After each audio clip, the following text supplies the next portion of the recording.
Hi, my name's Paul Young. I'm Director and Chief Lighting Engineer at LED Lights for You. And what I'm going to do now is show you, just demonstrate the difference or the type of light. This is a 400 watt metal halide, which, as I said before in a previous video, it's using 458 watts.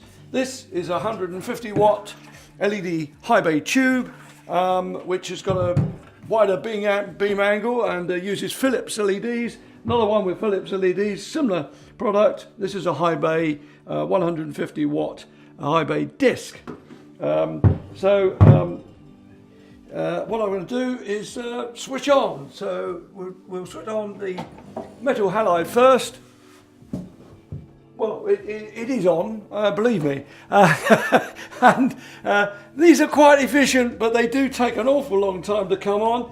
So this is your LED high bay tube, as you can see, very bright, nearly 25,000 lumens, and similarly we have the high bay disc, again very, very bright, and either of these will replace one of these quite easily.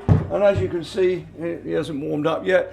Come back in 20 minutes and we'll have a look then. So this is Paul Young, LED Lights for You. Thank you for watching.